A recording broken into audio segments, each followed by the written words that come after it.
അമൃത് Veni hair elixir presents daily news സായാഹ്ന വാർത്തകൾ powered by Pulimoottil silks KSFE. എന്താ ഒരു മൂഡ് ഓഫ്? ഇപ്പൊ മുടി വല്ലാതെ കൊഴിയുന്നുണ്ട്, അതാ തോന്നുന്നു. ഈസ്ട്രജന്റെയും വൈറ്റമിൻ ഡിയുടെയും കുറവാണ് മിക്ക സ്ത്രീകളുടെയും മുടി കൊഴിച്ചിലിന്റെ പ്രധാന കാരണം. അമൃത് Veni hair elixir for women സ്ത്രീകളുടെ മുടിയുടെ വളർച്ചയ്ക്കും ശക്തിക്കും അത്യാവശ്യമായ herbal ഈസ്ട്രജനാലും vitamin ഡിയാലും സമ്പുഷ്ടമാക്കിയതാണ് Amrit Veni hair elixir for women. നമസ്കാരം, ഞാൻ ഷാജി പത്മനാഭൻ. ഡെയിലി ന്യൂസിന്റെ സായാഹ്ന വാർത്തകളിലേക്ക് സ്വാഗതം. ഇന്ന് ഏപ്രിൽ 25 വെള്ളിയാഴ്ച. പഹൽഗാം ഭീകരാക്രമണത്തിന്റെ പശ്ചാത്തലത്തിൽ ഇന്ത്യയും പാകിസ്ഥാനുമായുള്ള വെടിനിർത്തൽ കരാർ റദ്ദാക്കിയേക്കും. അതേസമയം ജമ്മുകാശ്മീരിലെ നിയന്ത്രണ രേഖയിൽ പാക് വെടിവെപ്പ് ഉണ്ടായതിനെ തുടർന്ന് ശക്തമായി നേരിട്ടെന്ന് ഇന്ത്യൻ സൈന്യം അറിയിച്ചു. ഇന്നലെ രാത്രിയാണ് ജമ്മുകാശ്മീരിലെ നിയന്ത്രണ രേഖയിൽ പാകിസ്ഥാൻ സൈന്യം വെടിവെപ്പ് നടത്തിയത്. ബന്ദിപ്പോര ഏറ്റുമുട്ടലിൽ ലഷ്കർ ഇ തൊയ്ബ കമാൻഡറെ വധിച്ച് ഇന്ത്യൻ സൈന്യം. അൽത്താഫ് ലല്ലി എന്ന ഭീകരൻ കൊല്ലപ്പെട്ടെന്ന് റിപ്പോർട്ട്. പഹൽഗാം ഭീകരാക്രമണത്തിന്റെ പശ്ചാത്തലത്തിൽ ജമ്മുകാശ്മീർ പോലീസും സൈന്യവും തെരച്ചിൽ നടത്തുന്നതിനിടെ ഒളിച്ചിരുന്ന ഭീകരർ സൈന്യത്തിനും പോലീസിനും നേരെ വെടിയുതിർക്കുകയായിരുന്നു. 3 മണിക്കൂറോളം ഏറ്റുമുട്ടൽ തുടർന്നു. 2 സൈനികർക്ക് ഏറ്റുമുട്ടലിൽ പരിക്കേറ്റു.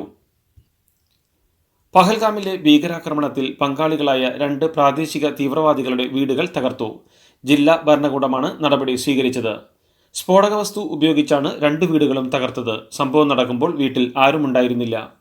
വീട്ടിലുള്ളവർ ഭീകരാക്രമണത്തെ തുടർന്ന് അവിടെ നിന്ന് മാറിയിരുന്നു എന്നാണ് റിപ്പോർട്ട്. ത്രാൽ സ്വദേശിയായ ആസിഫ്, ബിജ് ബഹേര സ്വദേശി ആദിൽ എന്നീ ഭീകരരുടെ വീടുകളാണ് തകർത്തത്.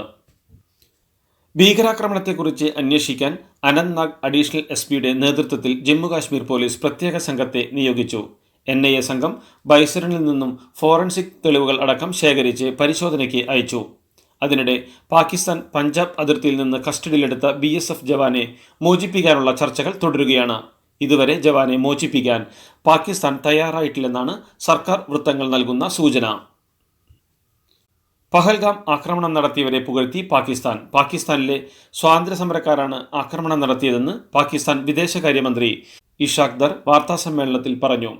ഭീകരരെ സഹായിച്ചിട്ടുണ്ടെന്ന് പാക് പ്രതിരോധ മന്ത്രി സമ്മതിച്ചു. 3 പതിറ്റാണ്ടായി പാകിസ്ഥാൻ അമേരിക്കയ്ക്ക് വേണ്ടി പലതും ചെയ്തെന്ന് ഖ്വാജ ആസിഫാണ് വാർത്താസമ്മേളനത്തിൽ അറിയിച്ചത്. ലഷ്കർ ഇ തൊയ്ബയെക്കുറിച്ച് അറിയില്ലെന്നും പാക് പ്രതിരോധ മന്ത്രി കൂട്ടിച്ചേർത്തു. പഹൽഗാമിൽ ഭീകരർ വെടിവെച്ചു കൊന്ന N രാമചന്ദ്രനെ കണ്ണീരോടെ വിട നൽകി കേരളം. കൊച്ചി ചങ്ങമ്പുഴ പാർക്കിൽ ഗവർണറും മന്ത്രിമാരുമടക്കം 100 കണക്കിന് പേർ ആദരമർപ്പിച്ചു. പൂർണ്ണ ഔദ്യോഗിക ബഹുമതികളോടെ ഇടപ്പള്ളി ശ്മശാനത്തിലായിരുന്നു സംസ്കാരം. പഹൽഗാമിലേത് മനുഷ്യകുലത്തിന് നേരെയുള്ള ആക്രമണമാണെന്ന് ഗവർണർ പ്രതികരിച്ചു.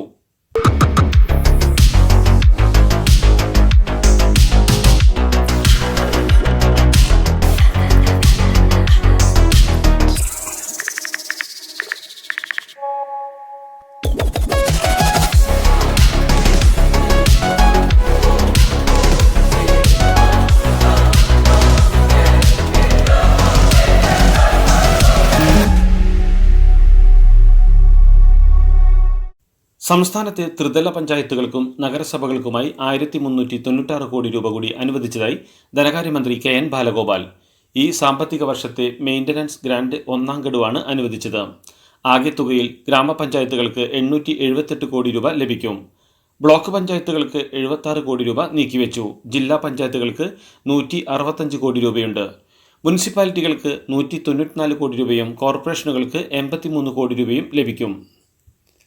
തിരുവനന്തപുരം RCCയിലെ കാത്തലാബിന്റെ ഉദ്ഘാടനത്തിൽ നിന്ന് മന്ത്രി വീണ ജോർജിനെ ഒഴിവാക്കിയ സംഭവത്തിൽ സംസ്ഥാന സർക്കാർ അന്വേഷണം നടത്തും. താൻ അറിയാതെയാണ് RCCയിൽ പരിപാടി നടന്നതെന്ന് മന്ത്രി വീണ ജോർജ് പറഞ്ഞിരുന്നു. ഈ സാഹചര്യത്തിലാണ് അന്വേഷണം നടത്തുന്നത്. എന്നാൽ RCCയിൽ നടന്നത് കാത്തലാബിന്റെ ഉദ്ഘാടനമല്ലെന്നും രോഗികളെ പ്രവേശിപ്പിക്കാനുള്ള അനൗപചാരിക ചടങ്ങ് മാത്രമായിരുന്നു എന്നുമാണ് ഡയറക്ടർ വ്യക്തമാക്കുന്നത്. താമരശ്ശേരി ഷഹബാസ് വധക്കേസിലെ പ്രതികളായ 6 പേരുടെ ജാമ്യാപേക്ഷ തള്ളി ഹൈക്കോടതി. കോഴിക്കോട് ജുവൈനൽ ജസ്റ്റിസ് ഹോമിൽ കഴിയുന്ന 6 പ്രതികളാണ് ഹൈക്കോടതിയെ ജാമ്യാപേക്ഷയുമായി സമീപിച്ചത്. ജാമ്യം നൽകിയാൽ വിദ്യാർത്ഥികൾക്ക് സുരക്ഷാ ഭീഷണി ഉണ്ടാകുമെന്ന് ഹൈക്കോടതി ചൂണ്ടിക്കാട്ടി. ജാമ്യം എല്ലാ ഘട്ടത്തിലും അവകാശമല്ലെന്നും കോടതി കൂട്ടിച്ചേർത്തു. മുൻ ISRO chairman doctor K Kasturirangan അന്തരിച്ചു. 84 വയസ്സായിരുന്നു.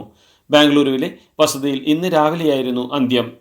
1994 മുതൽ 2003 വരെ 9 വർഷം ഇസ്രോയുടെ മേധാവിയായിരുന്നു അദ്ദേഹം.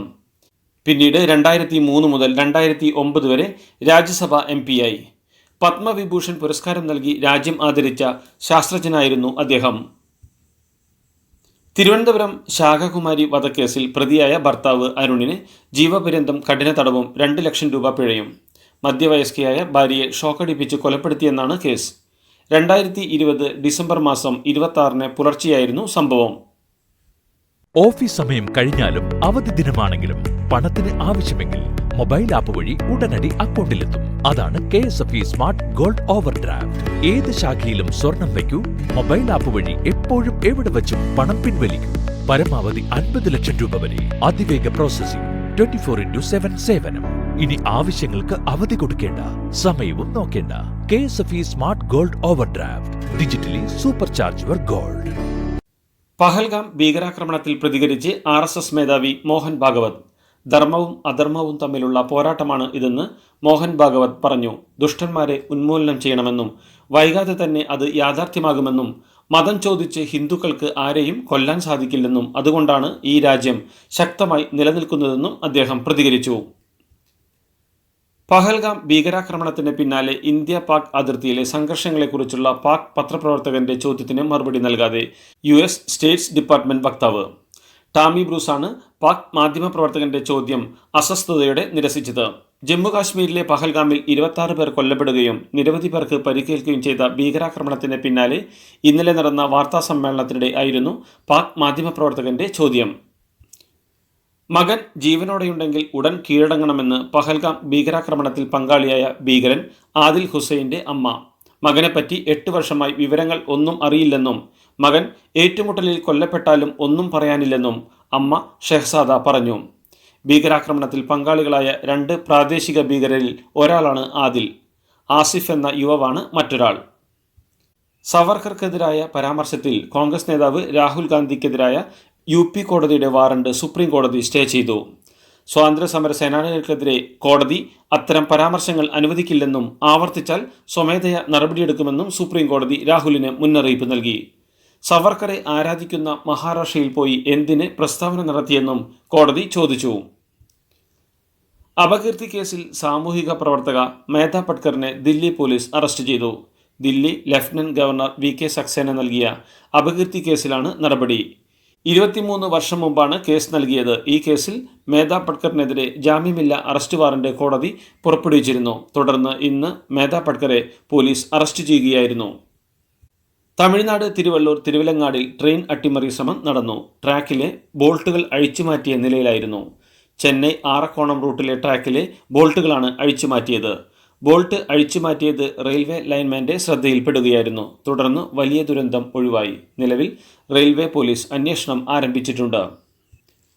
ഉത്തർപ്രദേശിലെ ബറൈച്ചിൽ ധാന്യങ്ങൾ പൊടിക്കുന്ന മില്ലിൽ വിഷവാതകം ശ്വസിച്ച് 5 പേർ മരിച്ചു. ബോധരഹിതരായ 3 പേരെ ആശുപത്രിയിൽ പ്രവേശിപ്പിച്ചു. മില്ലിലെ ഡ്രയറിൽ നിന്നാണ് വിഷവാതകം പുറത്തു വന്നതെന്നാണ് വിവരം.